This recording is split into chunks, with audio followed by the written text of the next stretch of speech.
Welcome to Shashtika சமையல். Today Shashtika சமையல் என்ன பார்க்க போகிறோம்னா, ஒரு சூப்பரான முருங்கைக்கீரை அவியல் எப்படி பண்ணுறேன்னு தாங்க பார்க்க போகிறோம்.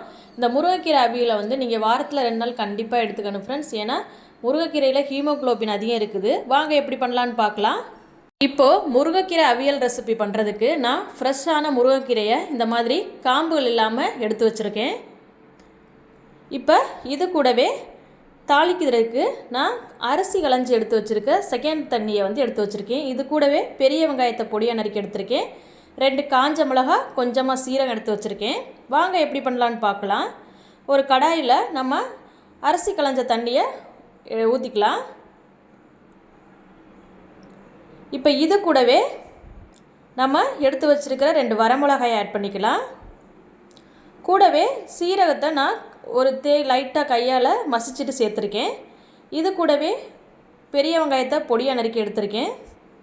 இது கூடவே கொஞ்சமாக உப்பை ஆட் பண்ணி இதை நல்லா கிளறி விட்டுக்கலாம். இப்போ தண்ணி நல்லா கொதிஞ்சு வெங்காயம் ஓரளவு வெந்து வரட்டும். பாருங்கள், தண்ணி நல்லா கொதிச்சிருச்சு. இப்போ இது கூட நம்ம எடுத்து வச்சுருக்கிற முருங்கைக்கீரையை ஆட் பண்ணி நல்லா கிளறி விட்டுக்கலாம். முருங்கைக்கீரை எண்ணெயில் போட்டு பொரிக்கிறத விட இந்த மாதிரி அவிச்சு சாப்பிட்டா ரொம்ப டேஸ்ட்டாக இருக்கும். பாருங்கள், இதை நல்லா கிளறி விட்டுக்கலாம். இப்போ முருங்கைக்கீரை இந்த தண்ணியிலே ஓரளவு நல்லா வெந்து வரட்டும். நீங்கள் தண்ணி பத்தலைன்னா கூட தெளித்து விட்டுக்கலாம். நான் கரெக்டான தண்ணி ஆட் பண்ணியிருக்கனால ஊற்ற தேவையில்லை. பாருங்கள், முருங்கைக்கீரை எண்ணெயில் கூட வேக அதிக லேட் ஆகும். ஆனால் தண்ணியில் நல்லா வெந்து வந்துடும்.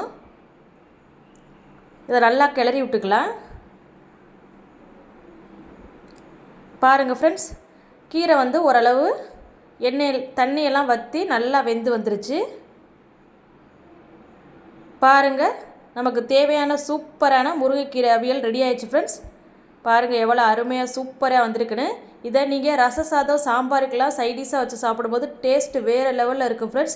நீங்களும் இந்த ரெசிபியை கண்டிப்பாக மறக்காமல் ட்ரை பண்ணி பாருங்கள். ட்ரை பண்ணி பார்த்துட்டு டேஸ்ட் எப்படி வந்துச்சுன்னு கமெண்ட்டில் சொல்லுங்கள் ஃப்ரெண்ட்ஸ். லைக் பண்ணுங்கள், ஷேர் பண்ணுங்கள், கமெண்ட் பண்ணுங்கள் ஃப்ரெண்ட்ஸ். மறக்காமல் நம்ம சேனலை சப்ஸ்கிரைப் பண்ணி வச்சுக்கோங்க. தேங்க்யூ.